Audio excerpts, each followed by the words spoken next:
Today is the 27th June 2025. So let's start with the today's topics which we are going to discuss. The first is regarding the Himachal Flash Floods and death of 5 tourists there. Important from GS3 disaster management perspective. Next is about the rare earth minerals export curve by China and its impact on the Indian economy. Important from GS3 Indian economy issues related to growth development perspective. Third is regarding the World Bank report on the India's poverty, important from GS2 issues related to hunger and poverty, as well as GS3 issues related to the Indian economy and its growth and development perspective. The fourth one is regarding the revision of the Bihar Electoral Rolls in the light of upcoming elections in the November, important from GS2 Election Commission of India, constitutional bodies and their mandate perspective. And the last one is regarding the MSME sector overview on the occasion of World MSME Day, important from GS3 Indian economy issues related to growth and development perspective. Himachal Flash Floods, 5 dead in the Himachal Flash Floods. The backdrop is that wide amount of the flash floods occurred in the Kangra as well as the Kullu districts on Wednesday, resulting into death of 5 locals as well as the tourists. So let's go into some certain basic concepts related to the flash floods. So what are the flash floods? Basically, flash floods are sudden, intense flooding events that occur within a short span, usually less than 6 hours, following the heavy rainfall and rapid water accumulation. Basically, flash floods are sudden, intense flooding events. They are not like the traditional floods that are happening in the big rivers like Ganga or Yamuna. They occur within very short time. Unlike traditional floods which take time to or impact the human life or environment there, flash floods are very sudden or intense and they occur within very short time, following a heavy rainfall or rapid water accumulation. The flash floods can result from the heavy rainfall within a very short period of time. It can be due to the climate change induced changes in the rainfall pattern in India, or it can be because of the rapid water accumulation within a very short area. For example, when there is a low lying area, for example Lower Parel in Mumbai, or sudden river valleys which are quite narrow, in that case probability of flash floods increases manifold. This lead to the quick rise in the water levels, streams, urban areas, and often strike with little or no warning. This is another dangerous characteristic of the flash flood, that there is a little or no warning, so there is no much time for administration to respond or to prevent the casualties or any other losses that are happening because of the flash floods. So let's go into the causes of the flash floods. First is regarding the natural causes, intense rainfall, as I mentioned earlier, especially in the cloudburst events that have been happening in recent decades because of the climate change induced extreme rainfall events, especially in the Himalayan region. Then glacial lake outbursts, as we have seen few years ago, in Sikkim there was a glacial lake outbursts which is leading to the death of death casualties as well as the devastation downside the stream. Ice or debris jams which cause formation of the glacial lakes, and suddenly because of multiple reasons they burst, leading to the flash floods. So in case of man-made floods, man-made causes, the reason can be dam or levee failures. We have seen the Chamoli flash floods resulting into the death of 33 laborers 2 years ago in Uttarakhand. Urban infrastructure blocking natural water flow. This is a very serious cause in case of metropolitan cities like Mumbai and Chennai, which are being susceptible to flash floods. As I have mentioned earlier, the areas, low-lying areas like Lower Parel in Mumbai, because of the encroachment as well as their topography, they are very much susceptible to flash floods as well as blockage of storm drainage, resulting into the flash floods again. Other contributing factors for the flash floods include terrain steepness, which result in the very heavy downpour of the rain and water. Soil types, sometimes soils are unable to absorb the water, which results into the resulting into the increase in the water flow in that particular area, or impermeable water surfaces. For example, in recent times we have witnessed that there is a very high level of concretization in different cities, which is leading to the lack of absorption of water by the um, by soil and resulting into the flash floods. Various examples if we have to cite: Himachal Pradesh flash floods in 2023, Uttarakhand Kedarnath tragedy in 2013, Mumbai 2005 tragedy. Distinct features of the flash floods. First and foremost feature is with respect to intensity. Flash floods are having very high force and velocity, carries lot of amount of debris, they carries lot of debris as well as sediments, resulting into the tremendous destruction downside. Impact zones. So what are the most susceptible zones for these flash floods? Urban areas, especially low lying urban areas, narrow river valleys in Himalayan regions basically, or mountainous regions which are having steep slopes. Then drainage overload, overwhelms basically because of the tendency of the flash floods to carry debris as well as sediment. It results into the overwhelming city drainage and flooding low lying areas. The classic example is Lower Parel area in Mumbai. Highly localized, basically these are very localized events, unlike the traditional form of floods where we can see the time the warning can be easily given of floods, upcoming floods, because of, and it also takes time to respond to the administration as well as to evacuate people from the susceptible area. They at max there is a 6 hours of warning can be given in case of flash floods. So there is a very short time is given. So we need to differentiate between the flash floods and general floods. So first is regarding the onset. We can see in case of onset of the speed, flash floods are very rapid.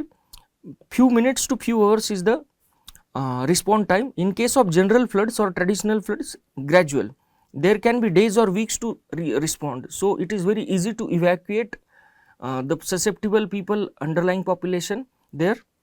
Then second is related to duration. Basically these flash floods are, as the name suggests, these are very short lived and they cause lot of destruction within that particular time.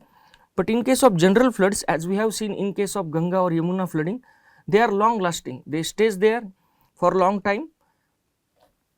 Intensity of the flash floods is very high, resulting into the very high level of destruction within a short time. But in case of general floods, intensity of water is a quite moderate to high, resulting into the relatively low level of destruction. Warning time is no or minimal, as I have mentioned earlier. Few minutes to few hours is the warning time. So there is a little or no time for administration to respond. There can be, in case of general floods, there is a advanced warning time which help people to take preventive measures or to save themselves. In case of geographical scope, they are localized, and in case of general floods, they can be widespread. They cover entire basin areas of the rivers or coastal zones. So this is the basic difference between the two. So why India is susceptible or to flash floods, so much of flash floods, or what are the causes of prevalence of flash floods in India? So as we have already seen in the disaster management topics, India is one of the most flood affected countries globally, and 75%, the reason being 75% of India's rainfall occurs in just 3 to 4 months, that is June to September monsoon season.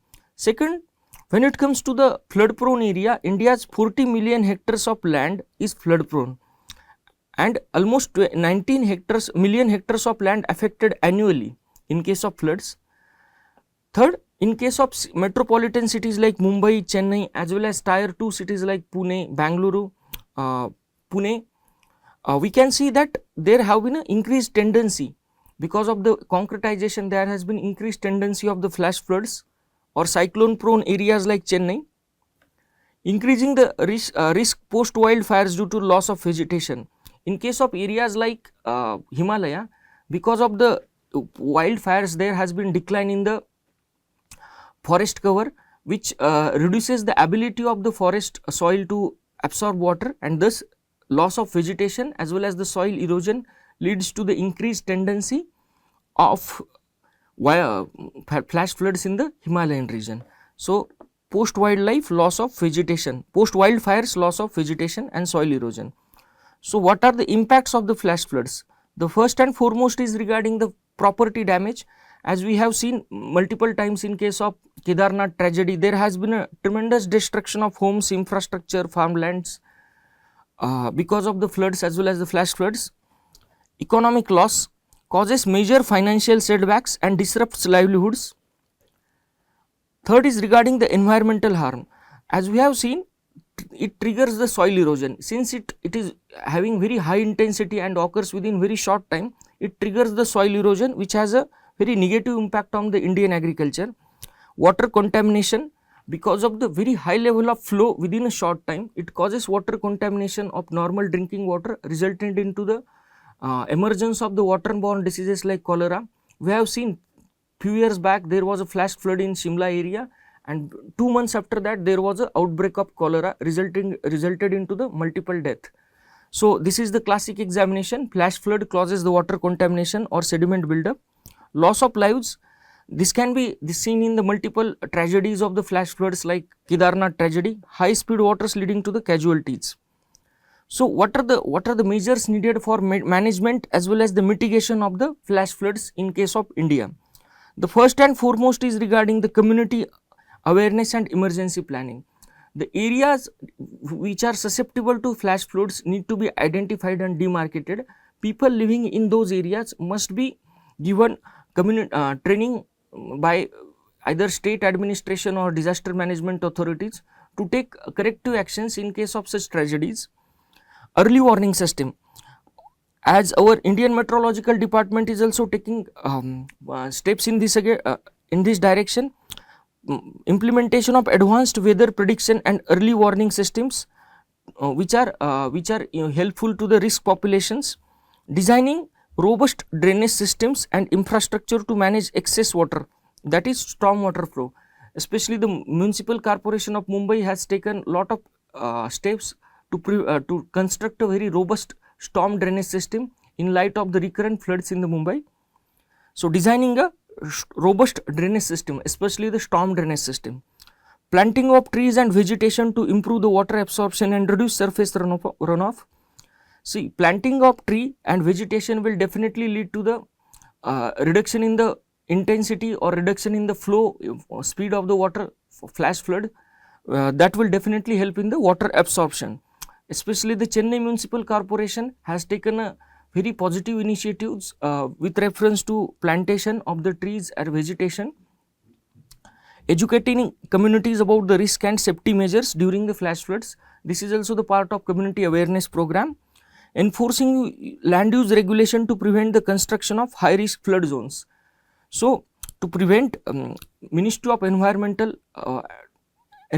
and Climate Change has taken various initiatives to direct state government to enforce the land use regulations and to prevent the construction in high risk flood zones. So what are the other government initiatives or government steps to prevent the flash floods or to reduce the impact of the flash floods?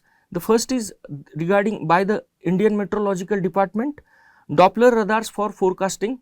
Especially in the Himalayan areas, Doppler radars have been deployed to initiate good forecasting system. Second is by the National Disaster Management Authority. They have been issued the guidelines for regulation of settlements in the low-lying areas, either of Himalayas or in the cities. Central Water Commission, National Remote Sensing Agency, they have been monitoring landslides and river blockages via satellite imagery continuously and instructing central as well as the state government to take the corrective actions. So this is the practice question. Consider the following statements regarding the flash floods. Please solve this MCQ. Let's go into the next topic, that is India in touch with China on rare earth supply issue. The statement given by the briefing, annual weekly briefing by Ministry of External Affairs. So what was the backdrop of this particular news? In light of the export restriction on the rare earth materials by China in April, there is a shortage all over the world and India is not an exception to this. So our Ministry of External Affairs has officially communicated this concern to the China. The relevance is from GS1, distribution of key natural resources across the world, as well as GS3, Indian economy and issues related to planning, growth, development, including the trade. So what is the issue? Basically, for India, since April, India first time has officially confirmed engaging with China over the supply of rare earth magnets, marking the first public acknowledgement of such talks and ongoing efforts to normalize the bilateral ties after a 6-year border standoff. So what was the backdrop of this? China in April introduced export restrictions on as well as requiring import permits aimed at high performance magnets, which are formed by the rare earth minerals. However, low end magnets shipments are facing delays due to the implementation related confusion at different ports, Chinese as well as the other countries.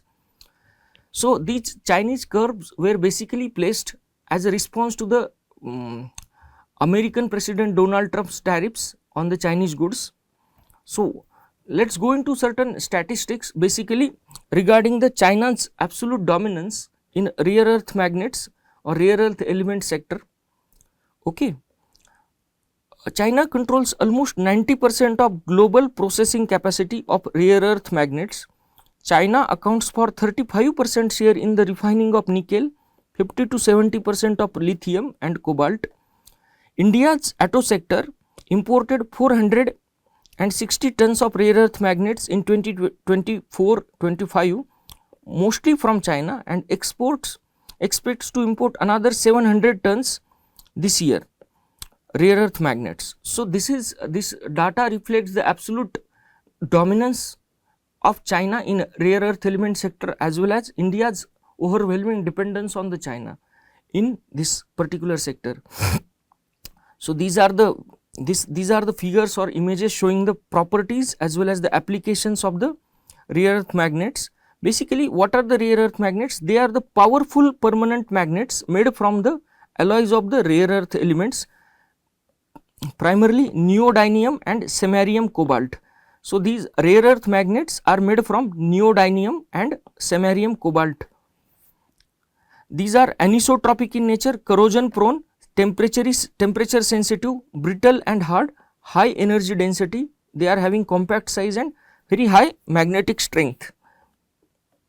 So let's go into the certain basics, that is what are the rare earth elements.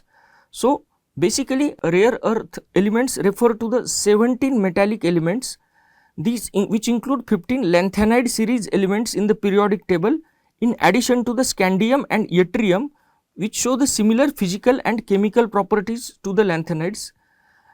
As the name suggests, they are abundantly in nature. Contrary to what their name suggests, rare earth elements are abundantly available in the nature, but they are not concentrated enough to make them economically exploitable. Basically, India is the country with 5th largest rare earth resource globally, but they are mainly concentrated in the monazite minerals across the coastal sands of the Indian peninsula. So what are the characteristics of the rare earth elements? First is regarding high density. They are having very high density, they have very high melting points, they have very high conductivity and high thermal conductance. These are the prominent characteristics: high density, high melting point, high conductivity, high thermal conductance. Rare earth elements share a trivalent charge and similarly ionic radii, hence they have similar properties across the series. These minerals have unique magnetic, luminescent and electrochemical properties, thus are used in many modern technologies including consumer electronics, computers, networks, communications, healthcare, national defense, clean energy. Such is the vast magnitude in which the rare earth elements are used across the spectrum of different spheres of the life. So if we have to go into the classification of the rare earth elements, first is regarding the light rare earth elements. The elements which are having atomic numbers from 57 to 63, including lanthanum and europium, are considered as the light rare earth elements. Heavy rare earth elements with atomic numbers from 64 to 71, that is gadolinium and lutetium, these are the This is the classification of rare earth elements. Scandium and yttrium have lower atomic weights. They are still grouped into the heavy REE because of their similar chemical and physical properties. So, this is the data showing the country-wise reserves of the rare earth elements across the world. First is China, second is Vietnam, third is Brazil. When it comes to extraction or processing facilities or production, China is the first, which constitute almost 37%, followed by Vietnam 18%, then 18% is by Brazil and 10% by Russia. Of the rare earth elements, basically the first and foremost important application is with respect to the permanent magnets that are, or neodymium magnets that are manufactured from the rare earth elements. They are used to power the electric vehicles, anti-clock brakes, power systems and digital devices. Second is with respect to their applications in electronics and display sector. They are used in smartphones, LEDs, monitors, cameras. Third is in the utilization in the green technologies. The rare earth elements, probably this would have been the most critical in their significance or utilization in the green technologies. For example, in EV batteries, wind turbines, catalytic converters for the emission control. They are also used in petroleum refining and glass industry. Most important element used is lanthanum for fuel refining. Water purification, application in water purification and healthcare. Cerium removes impurities in water. Also REs support MRI machines, laser tools, and they are used in the cancer treatment. So, this is their application in the healthcare sector. In case of defense and space, they are used in the communication systems or missiles or aerospace structures. In case of industry or manufacturing, in steel making, the mish metal removes the impurities in the steel. Promethium, samarium and europium support lighting and radiation tools. So, these are very wide areas of the application of the rare earth elements across the spectrum, various spectrums of the life, daily life. So, let us go into the what is the current scenario or current status of the rare earth elements in case of India. So, let us go into the deposits first. In case of India, India constitutes almost 6% of the total global deposits of the rare earth elements. There are around 13 million tons of the rare earth elements mainly found in the monazite sand of the Indian peninsula. Like monazite sand can be found in the coastal areas of Andhra Pradesh, Odisha, Kerala, Tamil Nadu, Maharashtra and Gujarat. So, to be said alternatively, across the entire peninsula coastal sand, monazite can be found. India contains mainly light REEs, rare earth elements, but heavy REEs are not available in extractable quantities in case of India. So, this is this is again one more challenge with respect to India. In case of inland placer deposits, REEs can be found in Jharkhand, West Bengal or Tamil Nadu. So, what is the extraction scenario or extraction status in case of India? There is one PSU which is called as the Indian Rare Earth Limited, is a major player in mining as well as the processing and producing the rare earth elements. It works under the Department of Atomic Energy, PMO. In case of imports, India imports a limited quantity of REEs. As per the Ministry of Mines, 2300 tons of REEs were imported in 2023 and 24. So, relative to the demand, as compared to the demand of rare earth elements in India, this is very limited amount of imports. So, what are the India specific challenges of the rare earth element sector? Basically, in case of India, there is a very limited stock of heavy rare earth elements reserves. India has mostly light rare earth elements reserves, and extractable heavy REs are very scarce in case of India. Second is with respect to weak processing facility or weak processing capacity. India lacks advanced refining and separation infrastructure in case of processing and manufacturing and separation infrastructure In this case, India is heavily dependent on China. India has been collaborating with Japan for this learning the technology or co-development of the technologies with respect to production as well as the extraction separation of the rare earth elements. Environmental issues, mining generates the mining of the rare earth elements generates radioactive waste, raising ecological and regulatory concerns by the environmental activists as well as the local people. The protest against the rare earth elements mining can be seen in the Jharkhand few years ago. Public sector monopoly. In case of India, there is a overwhelming dominance of the Indian Rare Earth Elements Limited, which limits the private investment as well as the innovation. This overwhelming dominance of the PSUs, it limits the private sector participation as well as the innovation or technological advancement the private sector have. Next is with respect to underdeveloped value chain. India exports raw rare earth elements and imports very finished products like magnets from China. So, the value chain development in case of India has not been sufficiently developed yet. Import dependence. In case of India, there is a high reliance on imports for critical sectors like defense, electronics.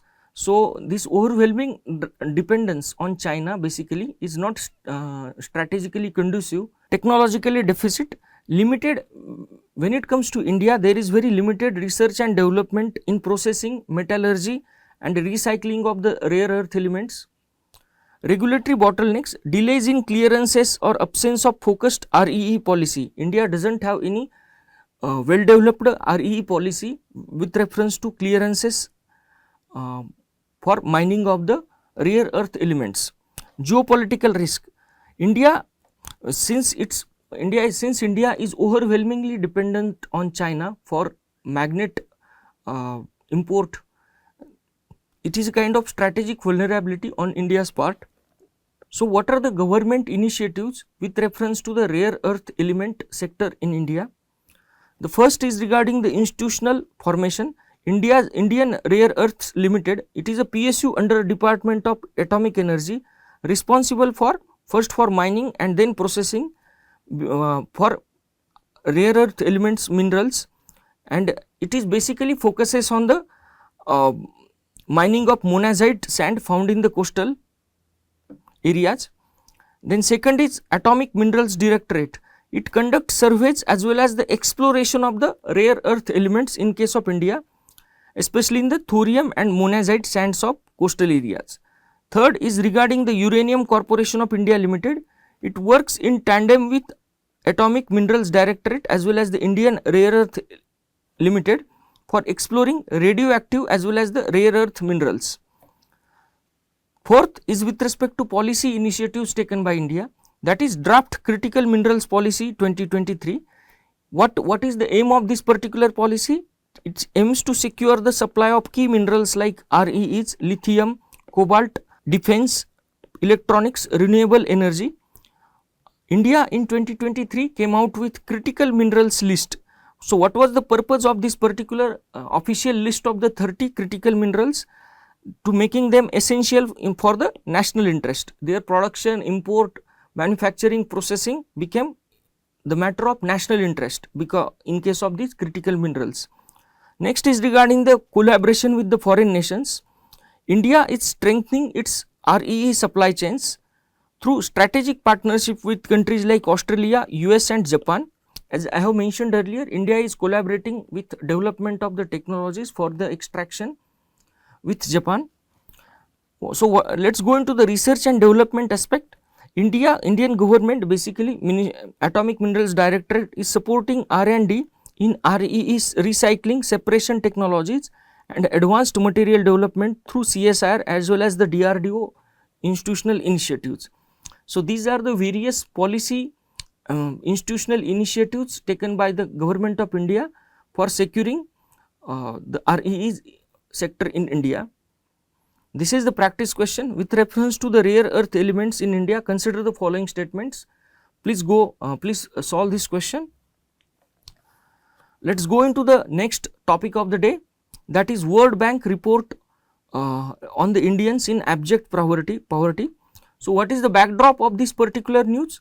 On April 25th, Government of India has released a press note in which it has said that it has used World Bank's poverty and equity brief of April 2025 to state that 171 million people were lifted from the extreme poverty in last 10 years. So Indian government has used the World Bank's poverty and equity brief to state that more than 171 million people were lifted from extreme poverty in last 10 years. Important from GS2, issues related to hunger and poverty, as well as GS3, Indian economy and issues related to growth development planning.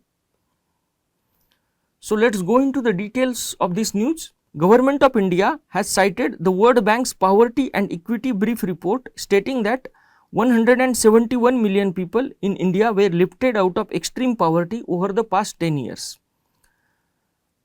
Earlier in June 2025, World Bank updated its methodology for calculation or measurement of the poverty. As per the revised data given by the World Bank, the proportion of Indians living in the extreme poverty has declined to 5.75% in 2025, down from 27% in 2011-12.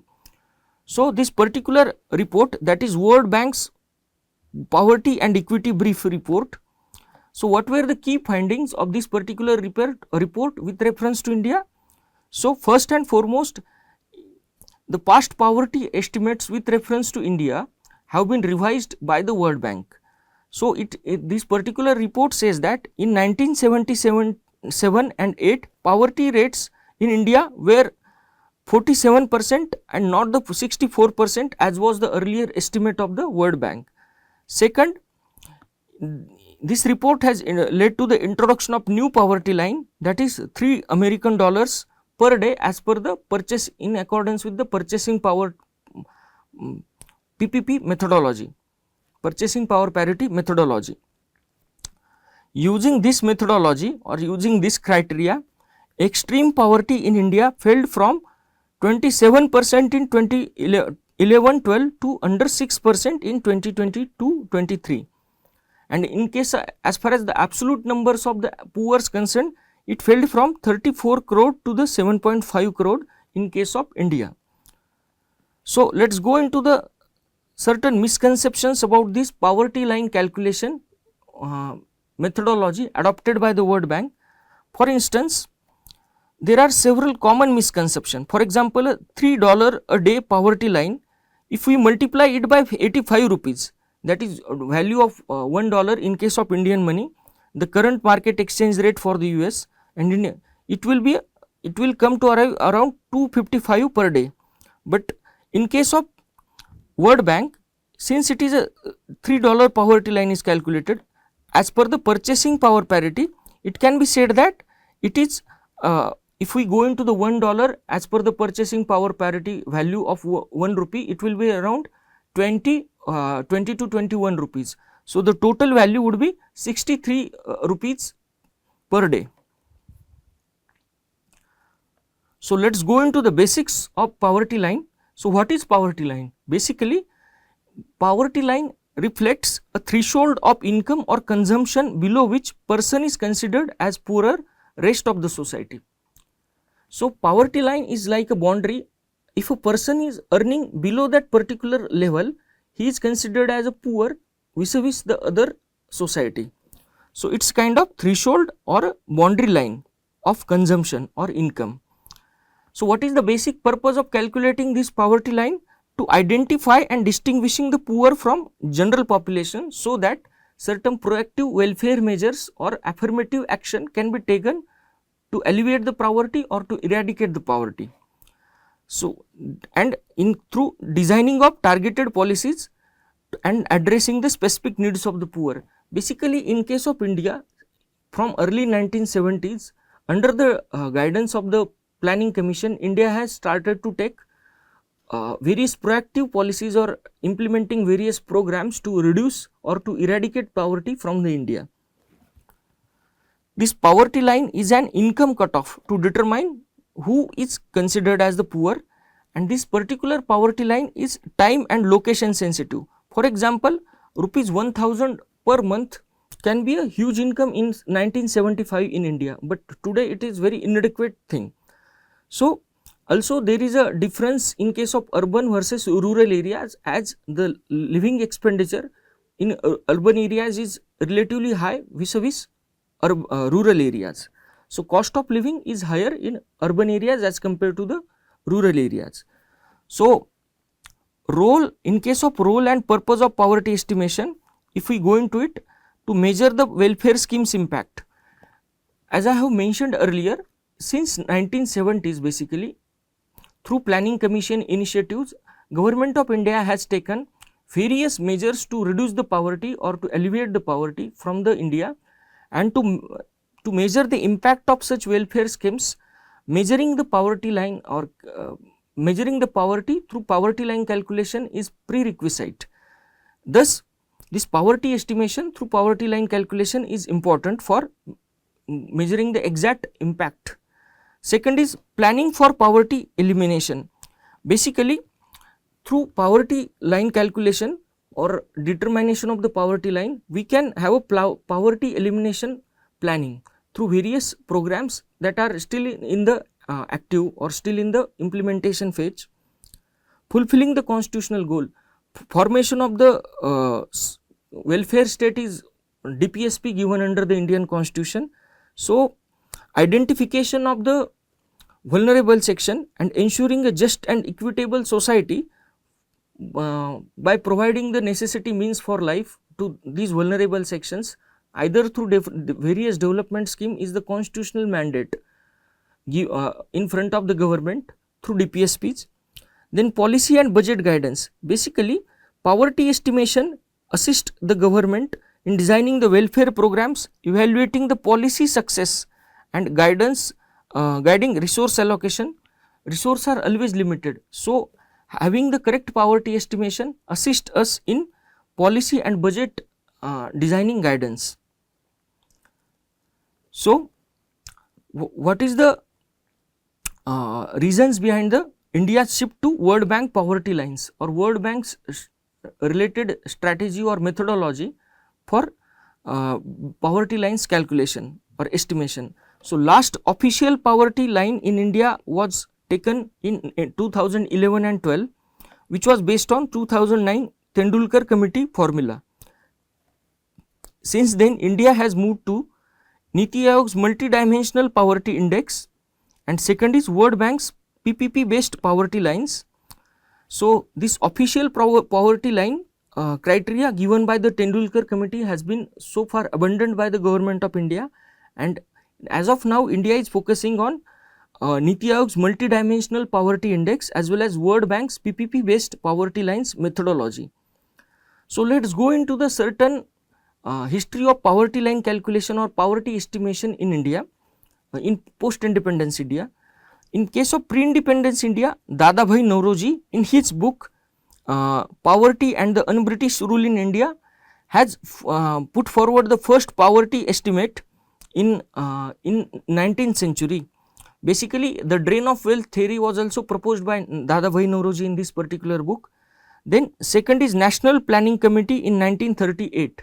Basically, this particular year Congress president was Subhash Chandra Bose, and he has formed this particular committee, National Planning Committee, under Jawaharlal Nehru to propose or to calculate the early poverty estimate or poverty lines in India. Second was Bombay Plan, which was designed by the prominent industrialist of the time to estimate the poverty in that particular time. So, what are the post-independence committees or initiatives by the Government of India with reference to the poverty estimation? The first is with respect to Alak Committee in 1979. So, this particular Yogendra Alak Committee defined poverty line based on the nutritional needs of the person, and second thing, they have made separate lines for rural and urban areas. This particular Alak Committee recommended classifying individuals as poor if their daily calorie intake was below 2100 in urban areas and 2400 below in rural areas.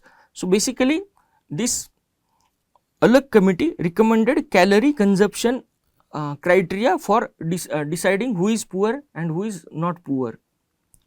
Lakdawala committee, basically this Lakdawala committee was constituted in 1993. It also, this committee same focused on calorie based consumption, and also it recommended that we should go for state specific poverty line rather than the national poverty line. So what are the modern approaches with reference to poverty estimation? Tendulkar committee, basically this Tendulkar committee has proved to be the revolutionary in case of poverty estimation, because it has said that it has shifted the per capita consumption expenditure approach instead of calorie based consumption, per capita consumption expenditure. In 2011-12, as per the Tendulkar committee, poverty line was set at 816 per month in rural areas per family and rupees 1000 per month in urban areas. Also, this particular Tendulkar committee recommended moving beyond the calorie based model by including monthly expenses on education, health, electricity, transport. So Tendulkar committee has adopted quite a broad criteria or broad based approach for poverty estimation in India. Again, this particular Tendulkar committee criteria or estimation was criticized by a few experts. So Government of India has decided to adopt Rangarajan committee in 2014.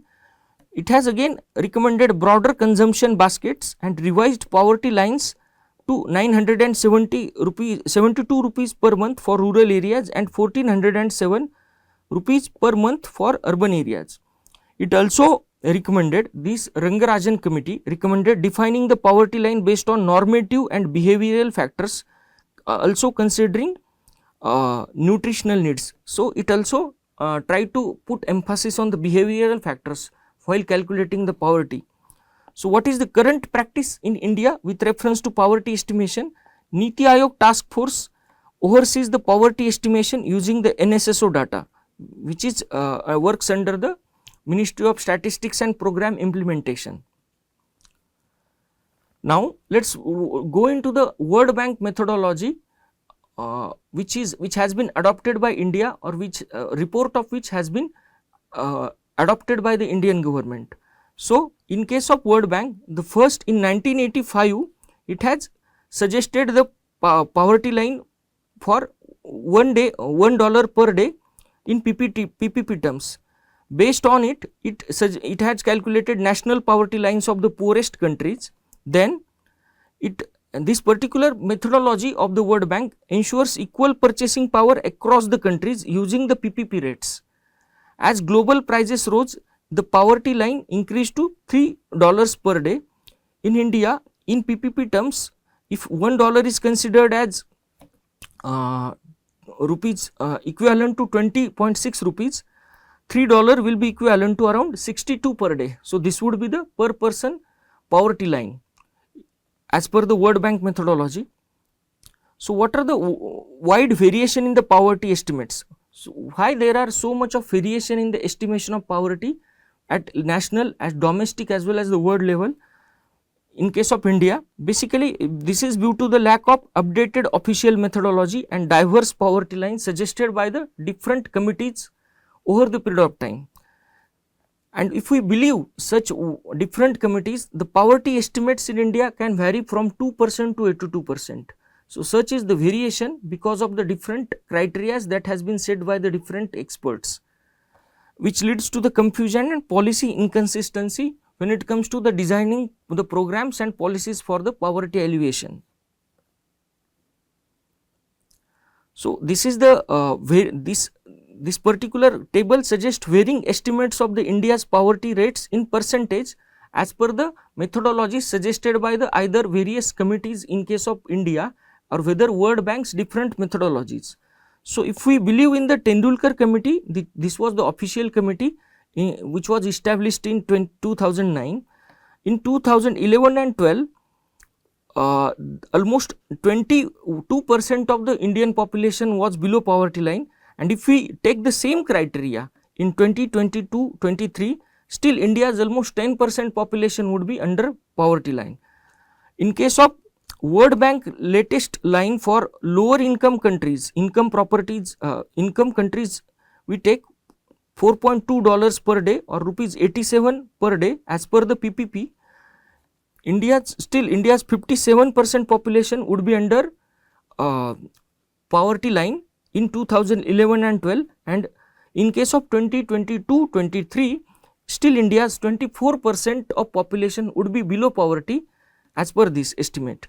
If we believe World Bank's latest poverty line for upper income countries, which is equivalent to the $8.3 per day, or as per the PPP terms 171 rupees per day, 92% of the India's population would be under below poverty line in 2011 and 12, and in case of 22-23, 82% of the India's population would be below poverty line.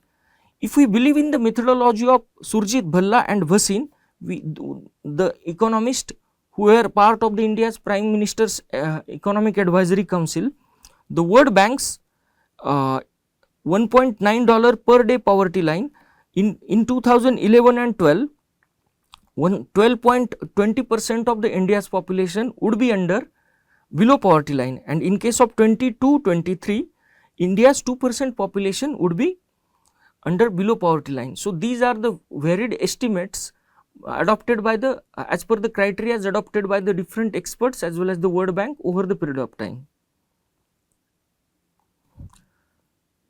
So, since there are a huge variation in the estimation of the poverty, how to interpret these India's varying poverty estimate? The first, if we believe in the report of the World Bank and regarding the abject poverty decline in the India, that is to 5.70%, there is certainly there is a reason to celebrate. But if we believe in the criteria of World Bank for high income countries, that is 171 per day, almost 83% of Indians would be living under the below poverty line, which is indicating the very low economic well-being. So, this raises the questions about reality as well as the statistical poverty and the necessary changes in the policy framing for poverty alleviation. So, this is the practice question. In a given year in India, official poverty lines are higher in some states than in others, because please solve this MCQ. Let us go into the next part, that is revision of the Bihar Electoral Roll. So, what is the backdrop of this particular news? Election Commission of India has asked for the electoral rolls for Bihar to be prepared afresh in the light of upcoming assembly elections in October-November. So, what is the relevance of this particular topic? GS2, election and constitutional bodies. So, let us go into the certain details of this particular news. So, ECI has initiated a special intensive revision for electoral rolls in Bihar. So, what is the procedure with reference to this particular special intensive revision? The first, all the electors of the Bihar must submit an enumeration form to the BLO. Second, electors added after the 2003 must also provide the proof of citizen. Under this special intensive revision initiative, the electors who have been added into the electoral rolls post 2003 is necessary for them to have a proof of citizenship. Second, this process will be eventually extended to all the states and union territories in India. Final electoral roll in Bihar is to be published on September 30, 2025, just a month before the election. So, regarding this special intensive revision of electoral rolls initiated by the ECI, the first is, what are the various provisions? Let us go into the constitutional provision into the first Article 324(1). It empowers Election Commission of India to supervise and control the electoral roll preparation. Second, let us go into the legal aspect or statutory aspects. Under section 21(3) of Representation of the People Act 1950, Election Commission of India can order a special revision of electoral rolls at any time.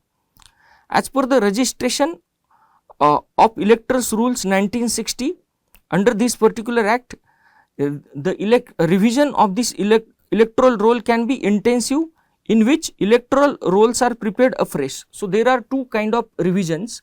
The first is the intensive revision, in which electoral rolls are prepared afresh, or new electoral rolls are prepared, and this summary revision, in which there are certain amendments are made to the existing rolls. So this past, what are there any precedents of intensive revision of the electoral rolls in India? Yes, they have been made in 1952, 1957 and so on. Even in 2004 it was being made. So there has been a special intensive revisions have been continuously going on in the history of post independence India. So what was the rationale given by the Election Commission of India for this special intensive revision of the electoral rolls? The first and foremost is regarding large scale additions and deletions made over last 20 years, and this has altered the electoral roll of Bihar. Second, urbanization and migration have led to the duplicate entries due to the failure to delete the names from old addresses. So it says that urbanization and migration has led to the duplicate entries. Suppose someone who is the original resident of Bihar is having name in the electoral rolls, and he has migrated to somewhere else and got enrolled into the electoral rolls there also, without deleting the name in original electoral roll of Bihar. So this has led to the multiple duplicate entries, and Election Commission of India wants to get rid of these particular duplicate entries. So ECI emphasized third rationale given by the Election Commission of India is its constitutional duty to ensure that only citizens are enrolled as voters, and in the context of this, it has announced nationwide special revision to safeguard the integrity of the electoral roll process. So these three are the rationales given by the Election Commission of India. Next is regarding the citizenship proof requirement. Basically, as per the Election Commission of India notice, the electors who are added into the electoral rolls post 1st of January 2003, they are supposed to provide the proof of citizenship in the individual enumeration form, and those who are on the roll before 2003 are presumed to be the citizens unless otherwise indicated. So there has been a certain changes with reference to Form 6, which registers the new electors in case of electoral rolls. It requires applicants to simply sign declaration that they are the citizens of India and no documentary proof needed. But this new declaration, as per the new notice given by the Election Commission of India, new declaration form exercise in Bihar mandates the proof of citizenship. So what, to prove that someone is present the proof of citizenship, what kind of documents are needed? Passport, birth certificate, SC/ST certificates, parents' name in the 2003 electoral roll in Bihar. Also, Election Commission has suggested that since 2003, more than 3 crore electors have been added to the rolls, and they are likely to be affected by this particular new requirement of presenting the proof of citizenship in terms of passport or birth certificate and so on.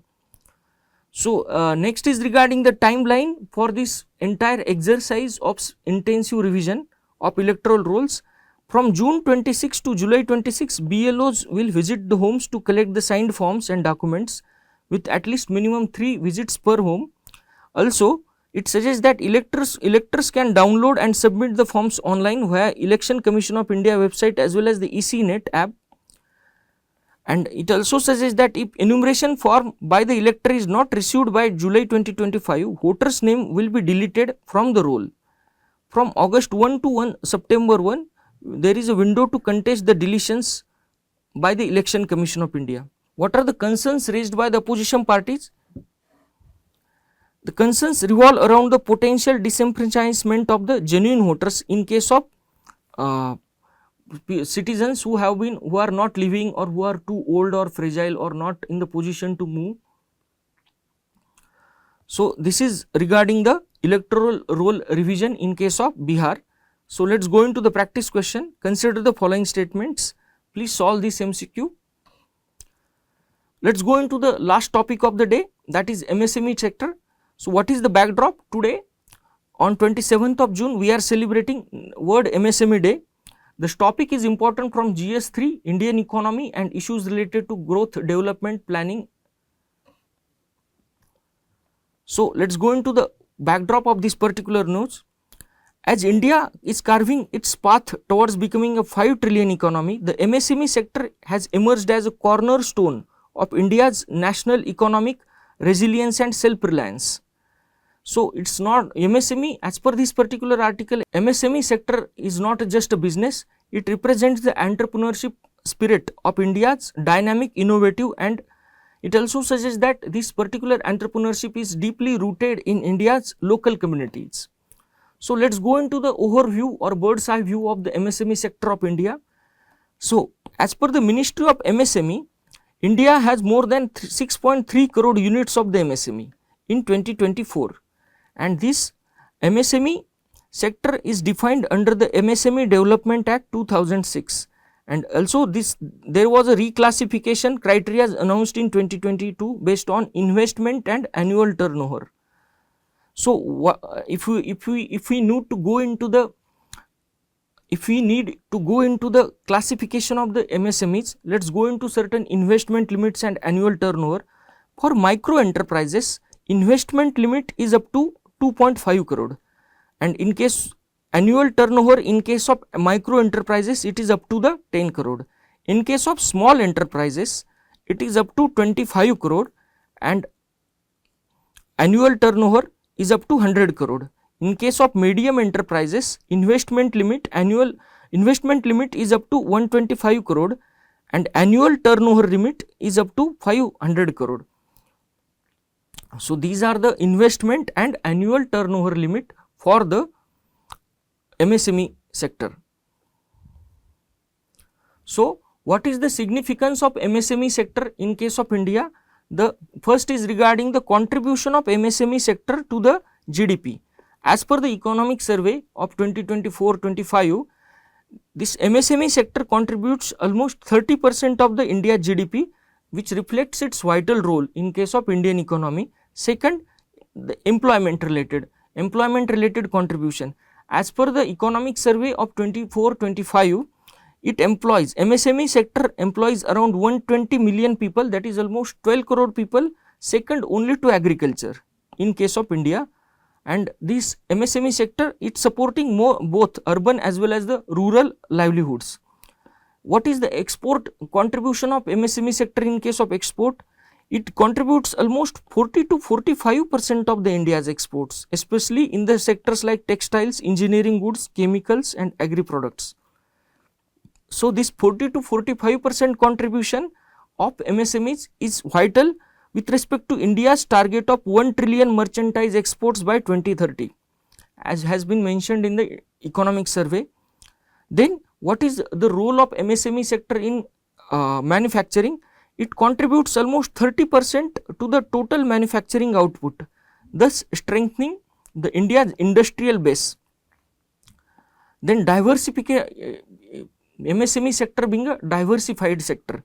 Basically, MSME sector today is not just about the traditional manufacturing as well as the handicapped. It includes very diversified services like IT services, pharmaceuticals, renewable energy or food processing. So MSME sector has tremendously diversified itself in the different areas. Then next is regarding the role of MSME sector in promotion of entrepreneurship. Basically, as we have repeatedly seen, it encourages the grassroots innovation, self-employment, enterprise development, particularly among the youth and women. Then next is regarding the inclusive and balanced growth. Basically, the MSME sector present across the urban and rural areas, helping to reduce the regional economic disparities and ensuring the inclusive development across the sector. So MSME sector has a tremendous role to play in promotion of inclusive growth in case of India. Then role of MSME sector in implementation of various missions or implementation of various flagship programs, government initiatives in India. Basically, this MSME sector is crucial in implementation of various flagship initiatives like Make in India, Startup India, Digital India, Skill India. When it comes to skilling of the youth in India, MSME sector has been playing a tremendous role in absorbing and skilling the India's young workforce. Then agility and capacity to adapt to the market dynamics. India's MSME sector has proved to be the very much resilient in the context of various crises like COVID-19.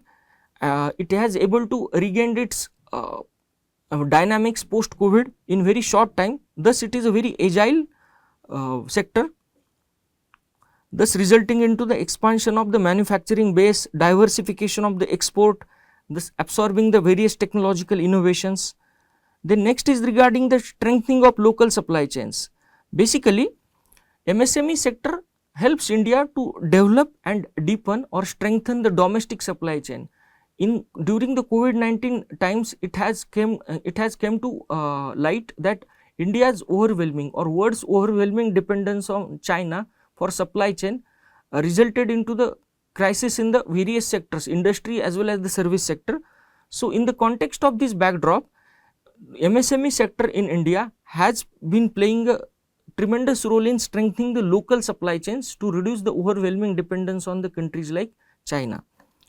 Next is role in the environmental conservation and quality focus. Basically, for this MSME sector, government has launched various initiatives like Champion Portal or JDD Certification 2.0 to encourage the adoption of high quality standards and green practices, which will reduce the environmental footprint of the MSME sector, making it more environmental friendly. Next is regarding the digital integration.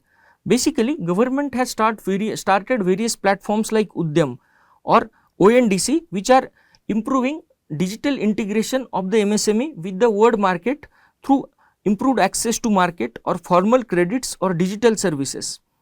Now, next is regarding the global recognition.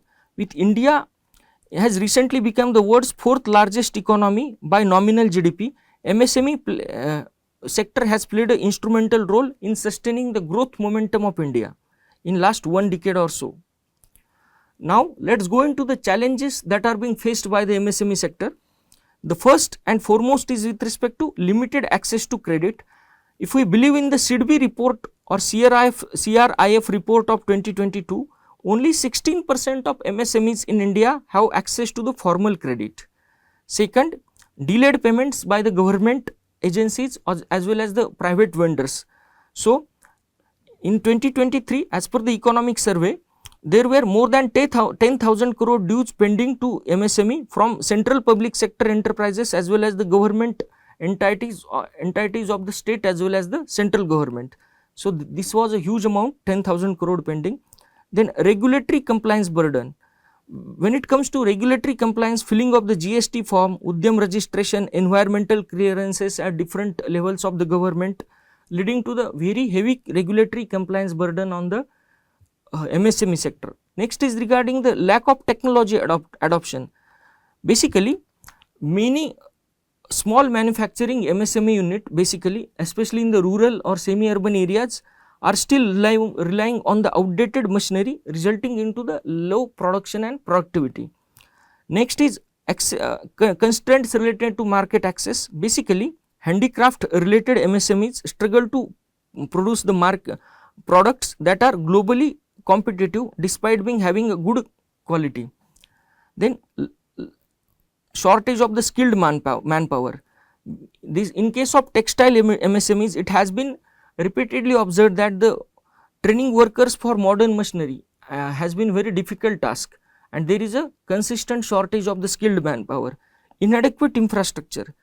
In case of MSMEs, rural areas, MSMEs from the rural areas suffer from frequent power outages resulted into the low production or different difficulties in the production, consistent smoothness in the production. Low awareness of the government scheme. Basically, Government of India as well as the various state governments have been initiating various schemes for the promotion of MSMEs at different levels. But the MSMEs which are especially in the rural areas, their owners or their directors are not aware of these schemes, resulting into the low or little utilization of these good schemes. Then global competition. Basically, when it comes to the countries like China, there is a very low cost of production or dumping of goods. So in the light of the dumping of these goods, Indian manufacturers or MSME manufacturers, example like toy manufacturers, are facing a steep competition. So global competition is also another important factor. So in case of MSMEs, what roles Indian banks are playing for financial inclusion or getting into getting the MSME sector into the formal credit initiatives, formal credit network. So first is regarding the increased credit flow. Basically, as per the government data, in RBI data, basically, bank credit to MSME sector has rose to 28 lakh crore in February 2025 from 24 lakh crore in February 2024. Then key schemes by the government of India, the credit guarantee fund for trust for micro and small enterprises, then emergency credit line guarantee scheme. This particular emergency credit line guarantee scheme provided credit guarantees up to the worth of 3.6 lakh crore, also benefited 1.1 crore MSMEs during and after COVID-19 pandemic. The next scheme by banks is regarding the collateral fee loans via Pradhan Mantri Mudra Yojana, which continues to offer formal collateral free loans to the millions of micro enterprises. Then use of technology by the banks for lending. Banks are adopting digital tools like cash flow based credit assessments and account aggregator. Please remember these names: digital tools like cash flow based credit assessment as well as the account aggregator framework to speed up the loan approvals for the MSME sector. So what are the other schemes for the MSME sector by the government of India? First is regarding the Udyam registration portal. This portal, Udyam portal, facilitates the online registration of MSMEs for availing the benefits under different government scheme. This Udyam portal integrated with GST income tax database for easy verification and speedier approval of the MSME proposals. Then zero effect scheme, that is JDD certification scheme.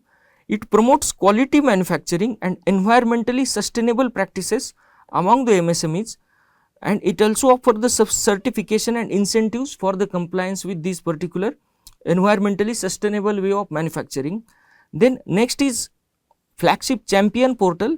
This is a single window platform for MSME to seek support in case of finance or marketing or raw material. So this MSME champion portal is playing a huge role. Then procurement and marketing support scheme. Basically, through this particular procurement and marketing support scheme, Government of India helps MSMEs in marketing their products, participating organization of the various trade fairs for the MSMEs and improving the brand visibility of these MSMEs. Next is regarding the technology upgradation schemes for the MSME. For this technology upgradation, credit linked capital scheme provides financial support for technological upgradation in case of manufacturing MSMEs. So in case to modernize the manufacturing, government is providing separate financial assistance to this technological upgradation scheme. The next is RAMP scheme, raising and accelerating MSME performance. This is World Bank supported program. So this is a World Bank supported program improving the productivity in case of MSME, improve the accessibility to the markets and policy reforms in case of MSMEs. Next is regarding the skill development training and programs. Basically, this skill development is conducted through MSME tool rooms or technology centers, entrepreneurship development institutes to upgrade the skills and boost competitiveness. So this is again important scheme for skill development for providing highly skilled person to the MSME sector. So, next is regarding the what is the way forward for the MSME sector in India to continue to sustain them as a growth engine of Indian economy. First is regarding the improving the credit access. As we have already discussed, only 16% of MSMEs are having access to the formal credit. We need to improve this through various schemes like Credit Guarantee Fund Trust for micro and small enterprises. Second, promotion of fintech based lending and invoice financing for platforms like trade receivables discounting system, which will help MSMEs to get their due payment early, ensuring timely payments. Third is regarding the ensuring the timely payments. Strictly enforce payment timelines using the MSME Samadhan to reduce the dues, like as we have seen 10,000 crore dues are pending by the central or state government to MSMEs. Next is regarding the reducing or simplifying the compliance burden through streamlining of GST filling or registration processes, like there can be a single window clearances. Next is regarding the adoption of technology. This can be done to the promotion or effective implementation of various schemes like JDD certification 2.0. Next is regarding the expansion of the market access.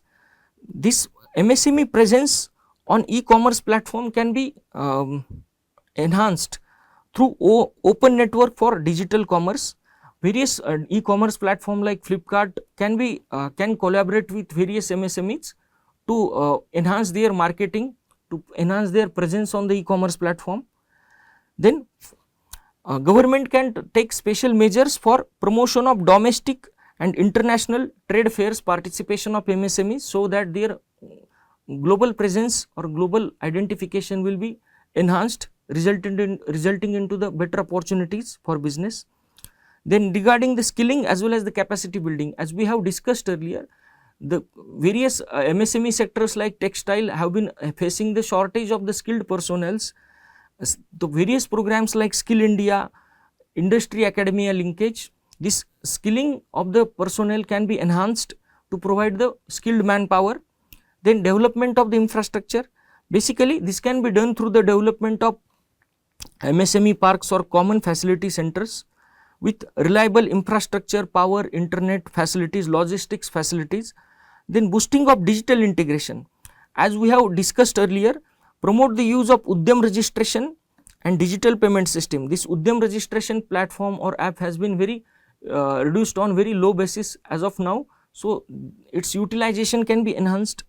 Then promotion of exports, government can take various support initiatives for production of export like product certification, logistic enhancement, export documentation, faster export documentation.